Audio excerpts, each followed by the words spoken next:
हाँ जी, कैसे हो आप सभी? स्वागत आप सभी का कोड सोड में। तो हम आज व्हाट्सएप क्लोन का सेकंड वीडियो ला रहे हैं। एक्चुअली ये हमारा व्हाट्सएप का क्लोन का है। यहाँ पे हमने प्लेलिस्ट डाल रखा था जैसा कि आपको पता होगा। यहाँ पे देखो कंप्लीट व्हाट्सएप क्लोन हमने यहाँ पे बनाया था। ये हमारा पहला वीडियो था जहाँ पे हमने बताया था कि हम इस पूरे सीरीज में क्या-क्या सीखने वाले हैं।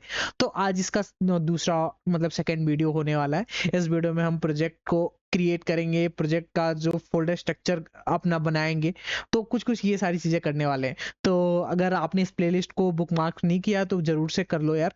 और आपने चैनल को सब्सक्राइब नहीं किया तो चैनल को भी सब्सक्राइब कर लो।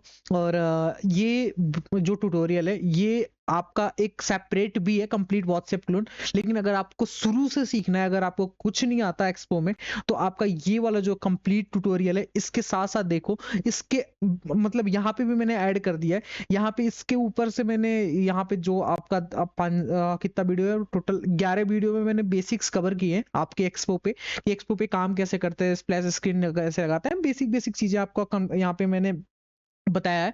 और सारे को कंप्लीट कंबाइन करके मैं इस व्हाट्सएप के क्लोन में आपको बता रहा हूँ। तो अगर आप एकदम से बिगनर हो तो ये वाला आप प्लेलिस्ट को फॉलो करना। इसमें आपके 100% सारे डाउट्स क्लियर हो जाएंगे और रिवीजन भी हो जाएगा, जिससे आप ना कोई सा भी प्रोजेक्ट बनाने में आपको इशू नहीं आएगा। ठीक है, तो चलते हैं, हम स्टार्ट करते हैं।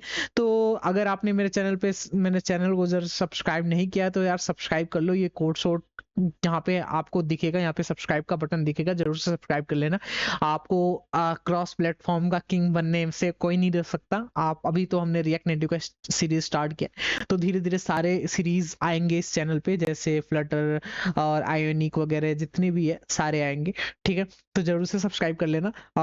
एक्सपो, रिएक्ट नेटिव, ये सारी चीजें एकदम कंप्लीट से रहेंगी और बहुत जल्द हम अपने ऐप को लॉन्च करने वाले हैं। तो सब्सक्राइब करके रखना और सब्सक्राइब कर लेना बस। ठीक है, ऐप्स जैसे ही हम ऐप लॉन्च करेंगे तो मैं एक सेपरेट वीडियो में आपको बताऊंगा कि उस ऐप में आपको क्या क्या फीचर्स मिलने वाले हैं। और आपकी लर्निंग कर्व वाकई काफी ज्यादा इंक्रीज हो जाएगी उस ऐप के आने के बाद, क्योंकि मैं उस पे बहुत ही मतलब बहुत रिसर्च करके उस ऐप को डेवलप कर रहा हूँ कि आपकी स्टडी को वो नेक्स्ट लेवल तक ले जाएगा। ठीक है, तो बाकी सर बात है अभी मतलब वो करते हैं। पहले हम अपना जो हमारा व्हाट्सएप का क्लोन का ट्यूटोरियल है इस पे कंटिन्यू करते हैं। ठीक है, तो सबसे पहले हम क्या करेंगे, देखो यहाँ पे जाओगे, अब रिएक्ट नेटिव सर्च करोगे। ठीक है, रिएक्ट नेटिव सर्च करोगे, यहाँ पे आ जाएगा रिएक्ट नेटिव का ऑफिशियल वेबसाइट। ठीक है, तो यहाँ पे आपने क्लिक करना है। तो यहाँ पे आपका आ जाएगा, यहाँ पे देखो लर्न वंस राइट एनीवेयर। ठीक है, इसका मतलब आप desktop application, Android, iOS browser, सबका एप्लीकेशन एक बार में बना सकते हो। ठीक है, ओके, तो यहाँ पे आपको गेट स्टार्टेड पे क्लिक करना होगा। ओके, जैसे हमने गेट स्टार्टेड पे क्लिक किया तो यहाँ पे आपको आएगा कि start a new project with expo. ये खुद रिकमेंड करते हैं एक्सपो को। ठीक है, तो हम भी एक्सपो से ही बना रहे हैं इस प्रोजेक्ट को, तो हम इसको कॉपी करेंगे। ओके, उसके बाद हम अपने यहाँ पे टर्मिनल को ओपन करेंगे। टर्मिनल हमारा जो भी कमांड प्रॉम्प्ट है यहाँ पे आएंगे। ठीक है, उसके बाद हम जिस फोल्डर में हमें ये मतलब प्रोजेक्ट क्रिएट करना है उस फोल्डर में जाएंगे, तो हम इसको यहाँ पे पेस्ट करेंगे। और यहाँ पे जैसे ही पेस्ट करके एंटर करेंगे तो यहाँ पे क्या करेगा, ये नाम पूछेगा। तो हमारा क्या है, व्हाट्सएप।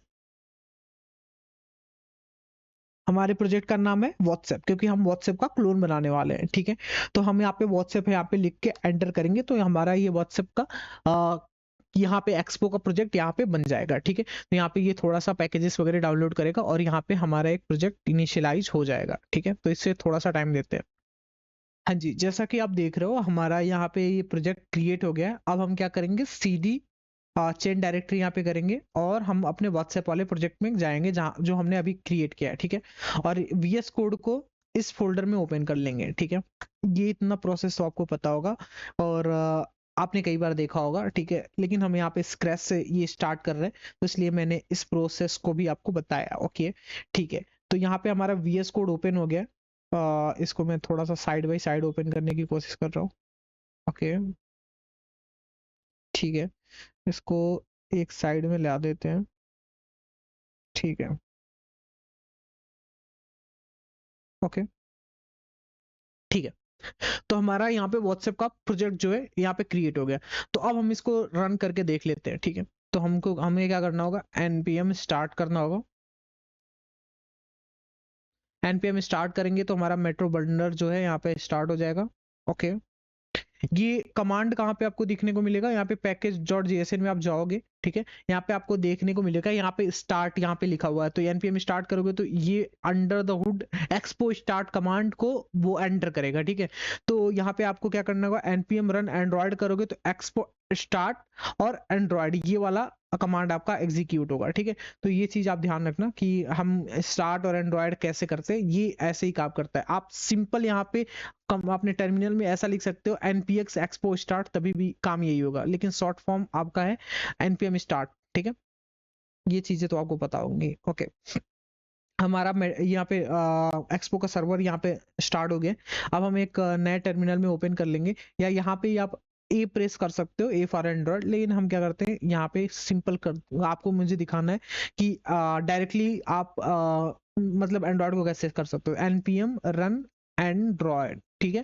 तो आपके पैकेज और डीएसएन में कौन सा पार्ट चलेगा, यहाँ पे अगर वाई करोगे तो आपके पैकेज डॉट जेएसएन में यहाँ पे चलेगा ये वाला कमांड npm रन एंड्रॉइड, ठीक है, ये वाला काम करेगा, ठीक है। तो हमें तो अभी नहीं करना क्योंकि हमने स्टार्ट कर दिया है, तो वो हमारा सर्वर जो है मेट्रो सर्वर यहाँ पे स्टार्ट हो गया। तो यहाँ पे हम क्या करेंगे, यहाँ पे ए प्रेस करेंगे तो ये एंड्रॉइड में ओपन होगा, यहाँ पे देखो ए फॉर एंड्रॉइड, ठीक है। तो ये दो यहाँ पे ओपन होता है, इस दोनों टर्मिनल को हम यहाँ पे मिनिमाइज कर देंगे, ठीक है। आप देख रहे हो आपका यहाँ पे जो एंड्रॉइड इम्यूलेटर है स्टार्ट हो जाएगा। ओके, या फिर आप क्या कर सकते हो, ये जो क्यूआर कोड दिया है इसको अपने फोन में स्कैन कर सकते हो एक्सपो गो एप्लीकेशन में, वो सबसे ज्यादा कन्वीनियंट रहता है। ओके, तो जैसा कि आप देख रहे हो यहाँ पे हमारा रिएक्ट नेटिव का जो एक्सपो का इनिशियल प्रोजेक्ट है यहाँ पे रन कर गया है, ठीक है। तो अब हम यहाँ पे क्या करते हैं, अपना फोल्डर स्ट्रक्चर रेडी करते हैं, ठीक है। तो यहाँ पे गिट इग्नोर में कौन सा फाइल पड़ा है यहाँ पे, ठीक है। तो सबसे पहले हम अपना फोल्डर स्ट्रक्चर डिफाइन करेंगे। तो सबसे पहले हम क्या करेंगे, अभी हम कुछ फाइलों को डिलीट करेंगे, ठीक है। सबसे पहले डिलीट कर देते हैं, यहाँ पे ये ऐप वाला जो फोल्डर है, फाइल है, इसको हम क्या करेंगे, इसको डिलीट करेंगे, ठीक है। तो ये वाला ऐप वाला फोल्डर डिलीट होते ही यहाँ पे ये क्रैश हो जाएगा, ठीक है। कोई बात नहीं, क्रैश होने देते हैं। उसके बाद यहाँ पे ये कंपोनेंट्स वाला फोल्डर इसे डिलीट करेंगे, ठीक है। हम स्क्रैच से प्रोजेक्ट बनाना सीख रहे हैं, ठीक है। ये डिलीट हुआ। कांस्टेंट वाला फोल्डर इसे हम डिलीट करेंगे। हुक्स वाला फोल्डर है इसे डिलीट करेंगे। स्क्रिप्ट्स वाला फोल्डर इसे डिलीट करेंगे, ठीक है। ठीक है, हमारे पास अभी क्या बचा है, एसेट्स बचा है बस, ठीक है। एसेट्स वाले को हम डिलीट क्यों नहीं कर रहे हैं, मैं अभी आपको बताता हूं। ओके, तो अब देखो हमने यहाँ पे सारा का सारा फोल्डर क्लीन कर दिया है यहाँ पे। ओके, अब हमें कोई से भी ऐसा प्रोजेक्ट यहाँ पे दिख नहीं रहा। ये डॉट एक्सपो जो अंडरवुड एक्सपो मैनेज करता है सारी चीजों को, ये डॉट बीएस कोड जो बीएस कोड के आपके मतलब प्रोजेक्ट के सेटिंग्स रहते हैं वो यहाँ पे आपके रहते हैं, ठीक है। एसेट्स में आपके एसेट्स रहते हैं जैसे इमेजेस वगैरह सारी चीजें रहते हैं। नोड मॉड्यूल्स तो आपको पता है जितनी भी डिपेंडेंसी इंस्टॉल करते हो वो चीजें रहती हैं, ठीक है। ऐप डॉट जेसन में आपके एप्स के बारे में सारी प्रॉपर्टीज रहती हैं। बेबल कॉन्फ़िग में आपका बेबल कॉन्फ़िगरेशन रहता है कि आप जो मतलब इसके बारे में डेप्थ में बताएंगे, जैसे क्या होता है ना, रिएक्ट बंडल को स्टार्ट वगैरह करने के लिए बेबल का हम यूज करते हैं, ठीक है। एक्सपो यहाँ पे ये जो होता है ना, एक्सपो env d.ts ये टाइप स्क्रिप्ट का फाइल होता है, ठीक है। तो और यहाँ पे package lock, package dot JSON, ये सारी चीजें टीएस कॉन्फ़िग टाइप स्क्रिप्ट का कॉन्फ़िगरेशन रहता है, ठीक है। तो बेसिकली हम टाइप स्क्रिप्ट यूज नहीं करने वाले हैं इस प्रोजेक्ट में। टाइप स्क्रिप्ट का हम अगर आपने रिकमेंड किया, आप अगर रिक्वेस्ट करते हो तो टाइप स्क्रिप्ट का भी साथ साथ एक हम ट्यूटोरियल ला देंगे, लेकिन यार उसके लिए आपका सपोर्ट चाहिए होगा, क्योंकि देखो मंडे टू फ्राइडे मेरा ऑफिस रहता है और सैटरडे को थोड़ा सा इंसान आराम करता है, संडे को मैं आपके लिए वीडियोस बनाता हूँ। तो अगर आपने अच्छा रिस्पॉन्स किया, एफर्ट किया, तो यार मेरे अंदर जो होता है ना कि एक मतलब और भी ज्यादा करने का जुनून आएगा, जिससे मैं और भी मेहनत करके आपके साथ साथ और भी अच्छे अच्छे वीडियोस लाऊंगा, ठीक है। तो आपके सपोर्ट पे ही डिपेंड करता है, क्योंकि सपोर्ट से मोटिवेशन मिलता है। अगर आप सपोर्ट नहीं करोगे, सब्सक्राइब नहीं करोगे, अब मतलब आओगे वीडियो देख के चले जाओगे, तो यार वो मोटिवेशन नहीं मिलता। अभी भी देखो आपने मतलब सपोर्ट तो करना मतलब कर दिया है, लेकिन 280 सब्सक्राइबर हुए हैं अभी भी, ठीक है। अभी भी 1000 भी क्रॉस नहीं हुए, तो वो मोटिवेशन नहीं मिल पाता। हालांकि मैं वीडियोस बनाऊंगा, ऐसी बात नहीं है, आप सब्सक्राइब करोगे ही, कभी ना कभी। लेकिन वो मोटिवेशन अगर आपने ज्यादा सब्सक्राइबर, ज्यादा क्वांटिटी में सब्सक्राइब किया ना, तो मोटिवेशन काफी ज्यादा हो जाता है, जिससे आप ना मतलब 2 गुने स्पीड से काम करते हो। ठीक है, तो आपके सपोर्ट पे ही डिपेंड करता है सारी चीजें। सपोर्ट दिखाओ अपना, मैं आपको बहुत बेहतर तरीके से सारी चीजें बताऊंगा। इतनी सारी वीडियोस आ गई, सारे टॉप नॉच क्वालिटी में मैं बनाने की कोशिश कर रहा हूँ, सारे को बेहतर से बेहतर बनाने की कोशिश कर रहा हूँ। और ऐसा नहीं है मैं रुक रहा हूँ, और भी इसमें इंप्रूवमेंट लाने की कोशिश कर रहा हूँ। अभी शायद मेरी वॉइस में भी आपको इंप्रूवमेंट दिख रही होगी, तो अभी इस पे भी मैं काम कर रहा हूँ। और आने वाले जैसे आपका सपोर्ट और भी मिलेगा, मैं माइक्स में भी इन्वेस्ट करूंगा और फेस कैम वीडियोस भी लाऊंगा। लेकिन सारी डिपेंड है आपके सपोर्ट पे। ठीक है, तो अभी देखो यहाँ पे सारा फोल्डर हमने डिलीट कर दिया। अब हम यहाँ पे क्या करेंगे, एक फोल्डर बनाएंगे SRC नाम से, सोर्स। SRC का फुल फॉर्म होता है सोर्स। ठीक है, हम बेसिकली यहीं से स्टार्ट करते हैं। अब इसके अंदर ना देखो, इसके अंदर हमारा कई सारे फोल्डर्स होंगे। जैसे कि हमारा जो एक मेन फोल्डर होगा जहां से स्टार्ट होता है, वो क्या होता है, ऐप। यहाँ पे देखो, ऐप यहाँ पे बता रहा है ना कि इसे मिल नहीं रहा ऐप। यहाँ पे जो ऐप वाला फोल्डर नहीं मिल रहा, क्योंकि इसकी राउटिंग जो स्टार्ट होती है, एक्सपो राउटिंग, वो ऐप से स्टार्ट होती है। एक ऐप फोल्डर है, उससे स्टार्ट होती है। तो यहाँ पे हम क्या करेंगे, यहाँ पे ऐप नाम से फोल्डर बनाएंगे। ठीक है, इस ऐप के फोल्डर के अंदर, ठीक है, अभी ऐप बना लिया हमने, और और एक फोल्डर और बना देंगे इसी SRC के अंदर, कंपोनेंट्स। ठीक है, ओके, SRC के अंदर ऐप और कंपोनेंट बनाया है, तो और ठीक है, इसके अंदर ये एसेट वाला फोल्डर है, इसके अंदर हम कॉपी कर देंगे एसेट। SRC के अंदर हमारा एसेट्स भी कॉपी हो जाएगा। ठीक है, अब हम देखो एसेट्स कॉपी होने के बाद यहाँ पे जो हमारा है ना, यहाँ पे डायरेक्टली जैसे आइकन हो गया, हमारा इमेज हो गया, फॉरग्राउंड इमेज हो गया, फैब आइकन्स हो गए, ये सारे हमारा डायरेक्टली रूट फोल्डर के एसेट्स में यहाँ पे डिफाइंड है। तो हम क्या करेंगे, सिंपल यहाँ पे क्या करेंगे, एक लाइन और ऐड करेंगे, /SRC। ठीक है, और ये कॉपी पेस्ट कर देंगे जहां जहां पे हमारा एसेट्स यूज हुआ है। ठीक है, तो हमारा जहां जहां पे एसेट्स यूज हुआ है वहां पे हम कॉपी कर देंगे। इसका मतलब है कि अब जो हमारा फोल्डर है ना, वो SRC के अंदर एसेट्स, मतलब है SRC के अंदर हमारा एसेट्स चला गया है। ठीक है, तो इसका मतलब ये हो गया। ठीक है, ये चीजें आपको पता चल गई। अब देखो हमारा फोल्डर कितना क्लीन हो गया, मतलब बस SRC हमारा है, SRC के अंदर हम सारी चीजें अपनी कोडिंग से रिलेटेड जितने भी चीजें हैं हम SRC के अंदर लिखेंगे। ओके, अब आते हैं हमारा यहाँ पे ये जो एरर है इसको हटाते हैं। तो हम सबसे पहले क्या करेंगे, ऐप के अंदर यहाँ पे हम लिखेंगे लेआउट सबसे पहले। ठीक है, तो अंडरस्कोर लेआउट डॉट TSX या JSX। ठीक है, टाइप स्क्रिप्ट XML। ठीक है, तो हमने यहाँ पे लिखा। अब हम यहाँ पे क्या करते हैं, बॉयलर प्लेट कोड RNFP करते हैं। ठीक है, और हमने सेव कर दिया। ओके, यहाँ पे हम इसका नाम क्या देंगे, हमने यहाँ पे कर दिया। अब इसका नाम हम क्या देंगे, मेन रूट नेविगेशन। आप नाम कुछ भी दे सकते हो। ठीक है, तो हमारा ये एक फोल्डर बन गया लेआउट नाम से। ठीक है, अब देखो इसके अंदर ना हम स्टैक्स डिफाइन करेंगे। ठीक है, स्टैक, स्टैक का आपने पढ़ा होगा। स्टैक मतलब क्या होता है, एक नेविगेशन होता है। स्टैक मतलब 1 by 1, अगर सारी स्क्रीन को मैनेज करना हो ना, तो हम स्टैक वाइज मैनेज करते हैं। ठीक है, तो हमारा क्या होगा, यहाँ पे स्टैक हम यहाँ पे करेंगे स्टैक।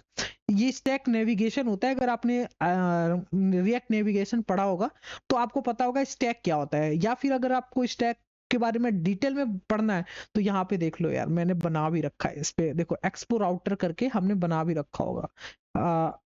यहाँ पे देखो, रिएक्ट नेटिव एक्सपो राउटर, यहाँ पे ये 34 मिनट का वीडियो है। यहाँ पे मैंने सारी चीजों को डिफाइन किया कि स्टैक क्या होता है, बॉटम स्टैक क्या होता है, ड्रॉवर क्या होता है। आप एक बार इसे देख लेना, आपको क्लियर हो जाएगा। ठीक है, ओके, तो यहाँ पे हमने स्टैक बना दिया। इसके अंदर एक और स्क्रीन हमें बनाना है, इसका नाम हम देते हैं इंडेक्स। ठीक है, ओके, एक हमने नाम बना दिया, इसका नाम हम दे देते हैं होम। ठीक है, यहाँ पे होम भी दे सकते हो, इंडेक्स भी दे सकते हो, टोटली आप पे डिपेंड करता है ये। ठीक है, अब हम इस स्टैक के अंदर एक स्क्रीन डिफाइन करेंगे जो हमने अभी बनाया है। ठीक है। तो हम यहाँ पे क्या करेंगे, स्टैक डॉट स्क्रीन, ओके।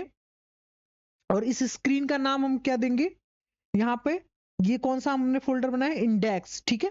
अब जैसे ही हम इसको सेव करेंगे और यहाँ पे हम जाके रिफ्रेश मारेंगे तो हमारा यहाँ पे आपको देखने को मिलेगा ये वाला पेज ओपन होगा। देखो यहाँ पे होम लिखा हुआ आ गया ना, और ऊपर इंडेक्स लिखा हुआ आ गया। इसका मतलब हमारा जो है प्रोजेक्ट, इनिशियली प्रोजेक्ट हमारा बन गया है, ठीक है। तो देख सकते हो इसका फोल्डर स्ट्रक्चर कितना क्लीन लग रहा है, मतलब इसे क्लोज कर दो ना, एकदम क्लीन हमारा प्रोजेक्ट बन गया है, ठीक है। तो ये ऐसे हम बनाते हैं प्रोडक्शन लेवल में एप्लीकेशन। सो अब फोल्डर स्ट्रक्चर पहले मैनेज करते हैं, पहले ही हम उस पर लग नहीं जाते, हम अपना फोल्डर स्ट्रक्चर मैनेज करते हैं, ठीक है। हो गया हमारा यहाँ पे। उसके बाद अब आते हैं, देखो यहाँ पे इसके अंदर यहाँ पे कंपोनेंट्स आता है, ठीक है। तो कंपोनेंट्स के अंदर हम अपने कंपोनेंट्स को डिफाइन करते हैं। तो कंपोनेंट्स बेसिकली हम यहाँ पे डायरेक्टली कोई भी कंपोनेंट बना सकते हैं। जैसे हम यहाँ पे लिख सकते हैं कि हमारा यार जो भी हमारा टेक्स्ट होगा, हम टेक्स्ट का कंपोनेंट बना लेंगे, ठीक है, ठीक है। टेक्स्ट कंपोनेंट डॉट टीएसएक्स, और यहाँ पे क्या करेंगे, हम टेक्स्ट कंपोनेंट के अंदर हम जितने भी पैरामीटर्स हैं, मान के चलो एक रूट हमारा टेक्स्ट का कंपोनेंट हो गया, जो भी हम इसके अंदर अगर हमें रूट में कोई भी फॉन्ट फैमिली वगैरह डिफाइन करनी हो तो हम यहाँ पे डिफाइन कर सकते हैं। लाइक दैट कंपोनेंट्स का ये सारी सीन होती है। बाकी कंपोनेंट्स के बारे में हम बहुत सारे कंपोनेंट्स यूज करेंगे, क्योंकि रिएक्ट और रिएक्ट नेटिव पूरा का पूरा कंपोनेंट्स पे ही बना होता है, तो हम कंपोनेंट्स का पूरा यूज करेंगे, ठीक है। तो अभी के लिए हम कंपोनेंट्स बनाने के लिए इसके अंदर भी दो फोल्डर्स का यूज करेंगे। ये हमारा खुद का प्रेफरेंस है। इसके अंदर हम क्या करेंगे, दो फोल्डर बनाएंगे।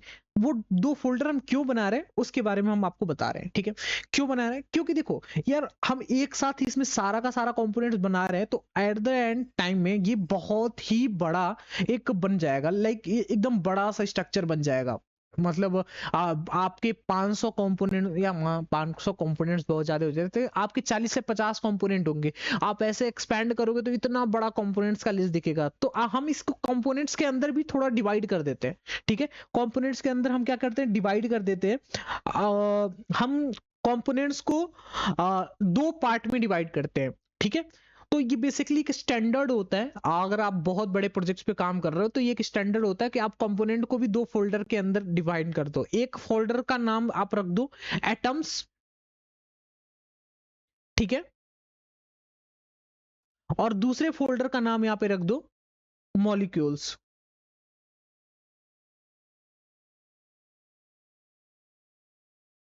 अब ये एटम्स और मॉलिक्यूल्स क्या है, देखो एटम आपने बायोलॉजी हाँ नहीं नहीं फिजिक्स में पढ़ा होगा। एटम मतलब होता है ना कि छोटे छोटे एटम्स से मिलके मॉलिक्यूल्स बनते हैं, समझ रहे हो।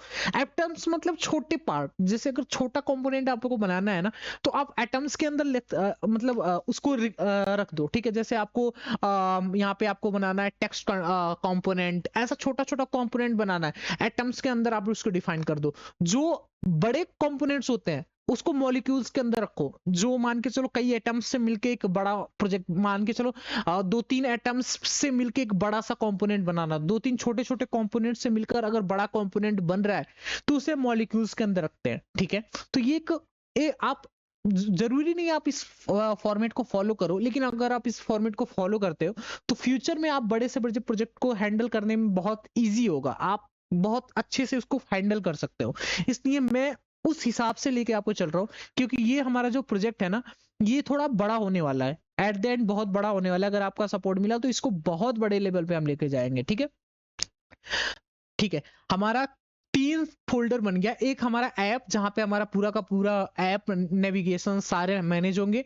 एसेट्स, जिसमें हमारा इमेज वगैरह सारी चीजें होंगी।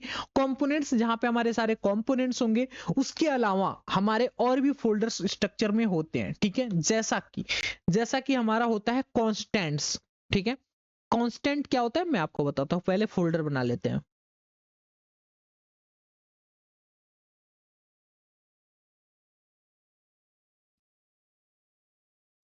कॉन्स्टेंट्स, कॉन्स्टेंट्स में क्या होता है, जैसा कि अगर हमें कोई भी कांस्टेंट वैल्यू रखनी हो, ठीक है, उसको हम कांस्टेंट के अंदर रखते हैं। ठीक है, जैसे कि इमेजेस हो गए, ठीक है, कैसे इमेजेस हो गए, जैसे मैं यहाँ पे देखो, यहाँ पे क्या करता हूँ, यहाँ पे एक इमेज हम यहाँ पे डिफाइन करके दिखाता हूँ आपको, ठीक है, इमेज मैं आपको डिफाइन करके दिखाता हूँ। इमेज हमने यहाँ पे इंपोर्ट किया, सोर्स किया और इसे हमने बंद कर दिया, ठीक है। अब हम यहाँ पे क्या करेंगे ना, देखो यहाँ पे हम अगर इसे करना हो तो रिक्वायर करेंगे, रिक्वायर, और उसके बाद यहाँ पे हम फोल्डर लगाएंगे कि हमारा कौन सा हमें जो हमारा फोल्डर है उसको रिक्वायर करना है, ठीक है। तो हम यहाँ पे एसआरसी के अंदर जाएंगे, एसेट्स के अंदर जाएंगे, इमेजेस में जाएंगे, इमेजेस के अंदर देखो कितने सारे इमेजेस होंगे, अभी देखो यहाँ पे मान के चलो हमें करना है रिएक्ट लोगो, ठीक है। तो हम यहाँ पे करेंगे रिएक्ट लोगो डॉट पीएनजी, ठीक है। अब यहाँ पे देखो रिएक्ट, यहाँ पे लोगो आ गया, लेकिन क्या हो यहाँ पे, अब हम सारे जितने भी फोल्डर्स में इमेज यूज करेंगे तो इतना बड़ा पाथ देना पड़ेगा। अगर कोई भी इमेज एक बार डिलीट हो गया तो हमें हर जगह यहाँ पे जाके चेंजेस करने पड़ेंगे। अगर उसका नाम चेंज हुआ तो हर एक जगह पे जहां जहां पे ये इंपोर्ट हुआ है वहां वहां पे हम इसका नाम हमें चेंज करना होगा। तो ये कितना बड़ा, मतलब एक तरह से नहीं लग रहा है आपको कितना बड़ा एक प्रॉब्लम है जिसको हमें सॉल्व करना चाहिए। इसलिए हम क्या कर सकते हैं, इस कांस्टेंट फोल्डर के अंदर इमेज पाथ नाम से एक वेरिएबल बना लेंगे, ठीक है। जैसा कि यहां पे हम यहाँ पे यूज करेंगे इमेज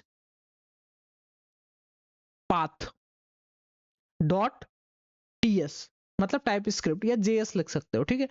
तो यहां पे हम एक फोल्डर बना लेंगे, यहां पे क्या करेंगे, एक्सपोर्ट कर लेंगे, एक्सपोर्ट डिफॉल्ट, और इसके अंदर हम एक ऑब्जेक्ट एक्सपोर्ट करेंगे। ऑब्जेक्ट का नाम जैसे हमें यहाँ पे देखो रिएक्ट लोगो, ठीक है, रिएक्ट लोगो बना लिया हमने, और यहां पे हमने रिक्वायर कर लिया, रिक्वायर कर लिया सेम चीज हमने क्या किया, इस चीज को रिक्वायर कर लिया इमेजेस के अंदर, एसेट्स के अंदर, इमेजेस के अंदर रिएक्ट लोगो डॉट पीएनजी हमने यहां से रिक्वायर कर लिया। अब हम यहाँ पे सारे के सारे इमेज की लिस्टिंग ऐसे कर सकते हैं, यहाँ पे इसके नीचे कोई और भी इमेज होगी उसकी भी लिस्टिंग कर देंगे, ठीक है। तो ऐसे हम यहाँ पे इमेज पाथ में यूज कर लेंगे। उसके बाद हमें यहाँ पे यूज करना काफी इजी हो जाएगा। हम यहाँ पे सिंपल क्या करेंगे, इमेज पाथ को यहाँ पे इंपोर्ट करेंगे dot react logo, that's it, हमारा काम हो गया।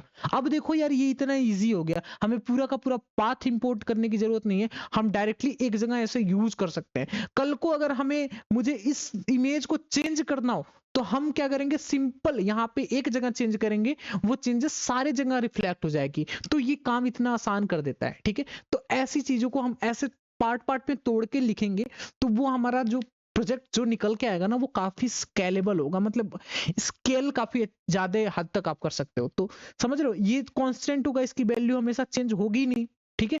इसलिए हम इस चीज को कांस्टेंट वेरिएबल के अंदर डालते हैं, कांस्टेंट फोल्डर में डालते हैं। ओके, गॉट इट, आपको समझ में आ गया होगा। ओके, आगे फोल्डर पे मूव करते हैं।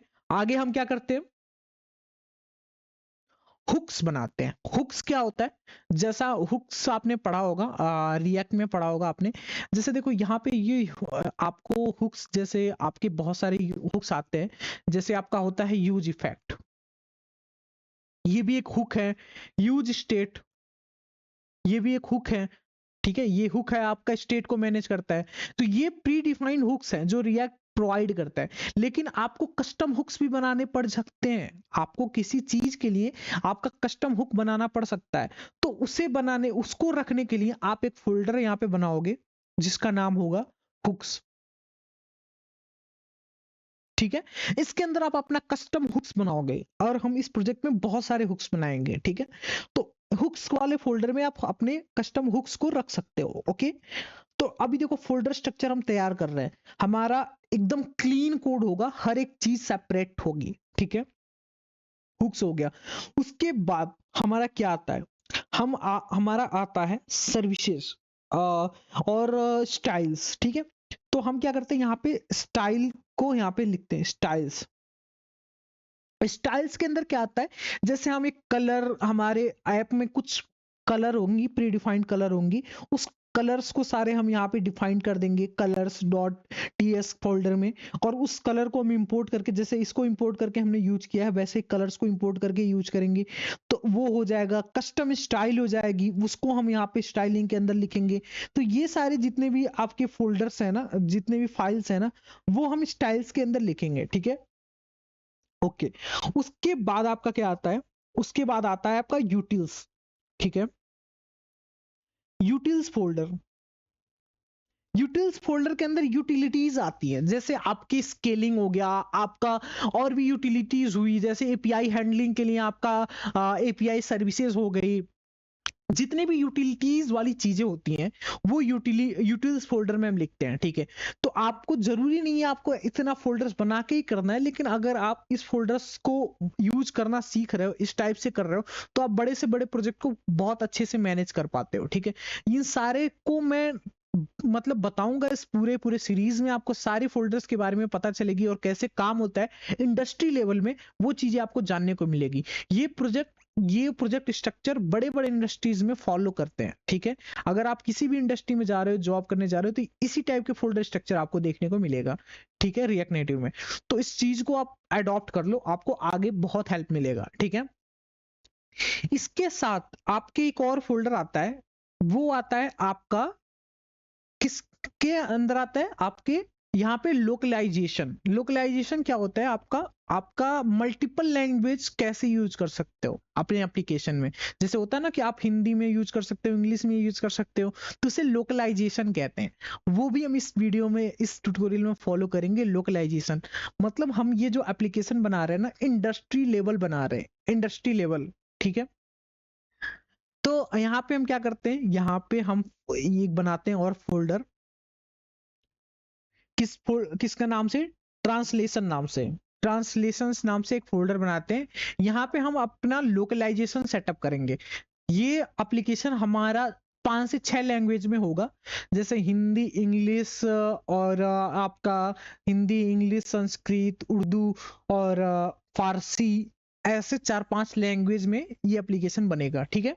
तो इस मतलब मल्टीपल लैंग्वेज कैसे यूज करते हैं अपने ऐप में, ये भी आप सीखने को आपको मिलेगा इस प्रोजेक्ट में, ठीक है।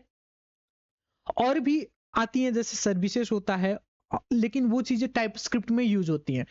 तो अगर आपको लगता है कि यार मुझे टाइप स्क्रिप्ट सीखनी चाहिए, तो आप कमेंट्स में बताना। तो टाइप स्क्रिप्ट बहुत ही लाजवाब चीज है, बहुत थोड़ा सा एक्स्ट्रा कोड लिखना पड़ता है, लेकिन मैनेज करना काफी इजी हो जाता है उसको, टाइप स्क्रिप्ट को, ठीक है।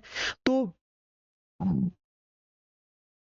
टाइप स्क्रिप्ट एक ट्यूटोरियल लाना पड़ेगा आपको सीखने के लिए, लेकिन अगर आपको पहले बेसिक नहीं पता होगा तो टाइप स्क्रिप्ट पे जंप करना मतलब कोई सेंस नहीं बनाता, ठीक है। तो अगर आपने सपोर्ट अच्छा दिखाया, 1000 सब्सक्राइबर से ऊपर ले गए मेरे को, तो मैं टाइप स्क्रिप्ट पे भी कंप्लीट ट्यूटोरियल बनाऊंगा विद अ न्यू प्रोजेक्ट, ठीक है। ये तो हमारे चलेंगे, इसके साथ साथ एक नया प्रोजेक्ट भी चलेगा हमारा, वो पूरा का पूरा टाइप स्क्रिप्ट बेस होगा, ठीक है। तो आप सपोर्ट से, मेरे को सपोर्ट जरूर से दिखाओ, ओके। तो ये सारी फोल्डर स्ट्रक्चर्स आपके हो जाएंगे, ये सारे फोल्डर स्ट्रक्चर आपके बन जाएंगे। अब इसके अंदर आप कोडिंग स्टार्ट करोगे, समझ रहे हो। इसके अंदर हम बहुत सारी चीजें सीखेंगे, आपका पूरा का पूरा कॉन्सेप्ट क्लियर हो जाएगा। जैसे आपके स्टैक्स होते हैं, आपका ऑथेंटिकेशन स्टैक, आपका मेन स्टैक, मतलब होता है ना, जैसे क्या होता है, देखो अब मैं ऑथ स्टैक और मेन स्टैक क्या कह रहा हूँ, इसका अभी आपको समझ भी नहीं आया होगा, ठीक है। जैसे क्या होता है, हमारे मेरे एप्लीकेशन है, मेरा ये पूरा का पूरा एप्लीकेशन है, उसमें 300 पेजेस हैं, ठीक है। 300 पेज का एप्लीकेशन है, काफी बड़ा पेज मतलब एप्लीकेशन है, जिसमें साइन इन, साइन अप, ये जो पेजेस है ना, इनकी संख्या है आपके 40 पेजेस हैं, जो वो साइन अप, साइन इन के हैं, ऑनबोर्डिंग वगैरह मिला के, जो नहीं होते रजिस्टर वगैरह करते हैं, तो ये पूरा पूरा मिला के 40 से 50 पेज के हैं, बस आपका वो मतलब साइन अप, साइन इन। तो सोचते हो अगर आप स्टैक्स को मैनेज नहीं करोगे, तो हम अगर लॉगिन कर भी लेते हैं, तो अगर मान के चलो हमने लॉगिन कर लिया अपने एप्लीकेशन में, तो वो 30 से 40 पेज, जो 40 से 50 पेज है, उनकी जरूरत तो अभी हमें पढ़ने वाली नहीं है, क्योंकि हम तो लॉगिन कर चुके हैं इस एप्लीकेशन में। तो वो 40 पेज जो है वो फालतू में आपके एप्लीकेशन में लोड होंगे, जिससे आपका एप्लीकेशन स्लो हो जाएगा। सोचो 50 पेज का जो आपका पेज है 50 पेज आपकी स्टैक में फालतू में लोड हो रहा है, तो आपकी एप्लीकेशन स्लो होगी नहीं, मतलब कितनी स्लो होगी, ठीक है, जिसका कोई यूज ही नहीं है। साइन अप और साइन इन के बाद ऑथेंटिकेशन पेज का कोई नीड होता है? आप बताओ। आपने साइन इन कर लिया, आप मेन में स्क्रीन में चले गए, तो आपका ऑथेंटिकेशन वाला जो पेज है उसका कोई यूज होगा? सोचो, नहीं होगा ना। तो वो फालतू में हम क्यों लोड कराएं? तो वहां पे हम स्टैक्स को मैनेज करते हैं, मेन स्टैक और ऑथ स्टैक को। वो कैसे मैनेज करते हैं वो भी आप इसमें सीखोगे, ठीक है। तो वो काफी इंपॉर्टेंट हो जाता है अगर आप एक अच्छा एप्लीकेशन बनाते हो, ठीक है। उसके साथ साथ आता है लोकल स्टोरेज। लोकल स्टोरेज क्या होता है? लोकल स्टोरेज में कई सारे स्टोरेज आते हैं। आपका सिंक स्टोरेज आता है, आपका MMKB आता है, ये आपके ऊपर से निकल रहा होगा, लेकिन आपके मैं दिमाग में डाल रहा हूँ कि ये सारी चीजें होती हैं। लोकल स्टोरेज में आप जैसे क्या होता है, जैसे मान के चलो मैंने लॉगिन कर लिया यहाँ पे, ठीक है, लॉगिन करके मैं आ गया, फिर मैं दोबारा एप्लीकेशन पे आऊंगा, तो वो कैसे जानेगा कि आपने लॉगिन करा हुआ है? कैसे जानेगा? आपको जो टोकन मिलता है या फिर आपके लॉगिन क्रेडेंशियल्स है, उसको आपको लोकली स्टोर कराना पड़ेगा ना, तभी तो आप दोबारा आओगे तो उसे वो चीजें मिलेगी, आपकी लॉगिन क्रेडेंशियल्स मिलेंगे, जिससे आप उसको दोबारा लॉगिन करा सकते हो। फिर भी आपको लॉगिन पेज पे ले जाने की नीड नहीं पड़ेगी। समझ रहे हो? तो लोकल स्टोरेज वहां पे यूज होता है। आने वाले जैसे जैसे वीडियोस आएंगे आपको सारे डाउट्स आपके सारे सारे क्लियर हो जाएंगे, ठीक है। तो आज का इस वीडियो के प्रॉपर मेन फंडा ये था कि ये फोल्डर स्ट्रक्चर हम कैसे बनाते हैं और इसको यूज कैसे करते हैं। अब देखो ये फोल्डर वाइज में सारा डिफाइन हो गया ना। अब देखना स्पीड कि कितनी तेजी से स्पीड बढ़ता है। अब हम क्या करेंगे, दूसरा काम हमारे पास होगा, हम अपना फिग्मा ओपन करेंगे और दूसरा काम होगा कि हम जितने भी हमारे, जैसे देखो मैं एक बार ओपन करता हूँ व्हाट्सएप को, ठीक है। बाकी ये ओपन सोर्स डिजाइन है, मैंने इंटरनेट से ढूंढा था, ठीक है। तो ये आपको भी मिल जाएगा, आप व्हाट्सएप का फिग्मा सर्च करोगे तो आपको मिल जाएगा, ठीक है।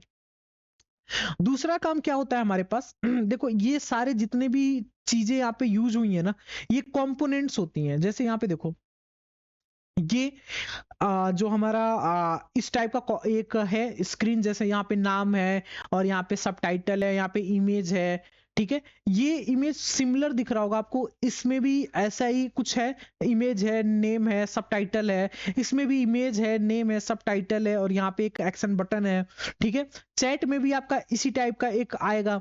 चैट में भी अगर आप देखोगे, चैट में मैं ले जाता हूँ, चैट स्क्रीन कहाँ गई,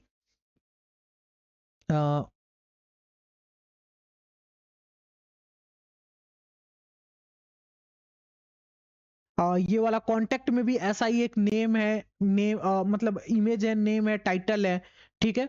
और आपके चैटिंग में भी इसी टाइप से स्क्रीन आता है। तो देखो देखो काफी सिमिलैरिटी है ना, एक कंपोनेंट हम बार बार यूज कर रहे हैं, ठीक है। ये ऐसा एक कंपोनेंट हमारा है, ये है, इसको हम बार बार हर जगह यूज कर रहे हैं थोड़े से चेंजेस में। तो हम क्या करते हैं, इस चीज का ना एक कंपोनेंट बना लेते हैं और उसको जहां जहां पे यूज करना हो हम इजीली उसका नाम और ये सारी चीजें, इमेज, नेम, सबटाइटल, ये दो तीन चीजें चेंज करके हम उसको मल्टीपल टाइम यूज कर सकते हैं, ठीक है। तो हमारा मतलब जो स्पीड होता है काम करने का स्पीड, वो काफी ज्यादा तेज हो जाता है, काफी फास्ट हो जाता है। तो हम ऐसे ऐसे कंपोनेंट्स में डिवाइड करेंगे सारी चीजों को, जितने भी हमारा एप्लीकेशन है उसको पहले कंपोनेंट्स में हम तोड़ेंगे, एक मतलब पार्ट में हम उसको ब्रेक करेंगे। और उसके बाद जैसे यहाँ पे मैं इसको रन करा के दिखाता हूँ आपको। देखो यहाँ पे व्हाट्सएप पे हम क्लिक करेंगे तो यहाँ पे देखो चैटिंग वाला भी एकदम सेम है। यहाँ पे आपका नेम, इमेज है, नेम है और यहाँ पे आपका लास्ट मैसेज शो होगा, उसके बाद आपका डेट शो होगा। तो ये भी सेम है, आपका कंपोनेंट सारे एक एक कंपोनेंट्स। आपके यहाँ पे जाओगे तो ये भी एकदम सेम ही है, ठीक है। और आप स्टेटस में जाओगे तो ये भी सेम है, बस इसके अंदर यहाँ पे एक आउटलाइन आ गई है, बाकी सारी चीजें सेम है। कॉल में जाओगे, कॉल में भी सारी चीजें सेम है, यहाँ पे बस एक एक्शन बटन लग गया है कॉल और वीडियो कॉल का, बाकी सारी चीजें सेम है। तो ये सारी चीजें ना आप एक कंपोनेंट बना के इसको रीयूज कर सकते हो, ठीक है। तो अगले इस वीडियो से हम इसके कंपोनेंट्स को बनाना सीखेंगे, सारे जितने भी यहाँ पे कंपोनेंट यूज हो रहे हैं हम सारे कंपोनेंट्स को बनाएंगे। एक बार हमारा सारा कंपोनेंट और कलर्स वगैरह सारी चीजें डिफाइन हो गई तो हम बहुत तेजी से ये एप्लीकेशन पूरा का पूरा बना सकते हैं। यही होता है किसी भी एप्लीकेशन को डेवलप करने का फ्लो, ठीक है। तो अगले वीडियो से हम बहुत अच्छे वे में, बहुत तेजी से ये सारी चीजें सीखने वाले हैं, जो आप इंडस्ट्री लेवल ऐप डेवलपमेंट सीख जाओगे कि इंडस्ट्रीज में ऐप डेवलपमेंट का फ्लो कैसे रहता है और कैसे करते हैं, ठीक है।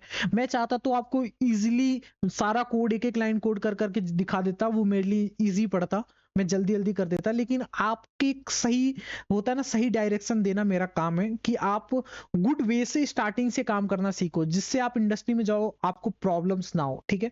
तो मेरा मेन मोटो वो रहता है। तो ये सारी चीजें हमने प्रोजेक्ट सेटअप कर लिया और डिस्कस कर लिया कि कैसे कैसे हम इसको मैनेज करेंगे। तो अगले वीडियो से हम कंपोनेंट्स बनाना अपना स्टार्ट करेंगे और उसके बाद हम स्क्रीन्स बनाना अपना स्टार्ट करेंगे, स्क्रीन बनाएंगे, कंपोनेंट बनाएंगे, लोकलाइजेशन सेटअप करेंगे, ये सारी चीजें सेटअप करेंगे, ठीक है। तो चैनल पे अभी भी अगर आपने सब्सक्राइब नहीं किया तो चैनल को जरूर से सब्सक्राइब कर लो और अपने फ्रेंड्स और अपने फ्रेंड सर्कल में इस सीरीज को, इस प्लेलिस्ट को शेयर करो, ताकि वो भी कुछ सीख पाए। और वीडियो अच्छी लग रही हो तो सपोर्ट जरूर करें, कमेंट्स करो, आपके कमेंट्स से भी मेरे को बहुत ज्यादा हौसला मिलता है। तो आज के लिए बस इतना है guys, see you the next time in the next video, till then take care and bye bye.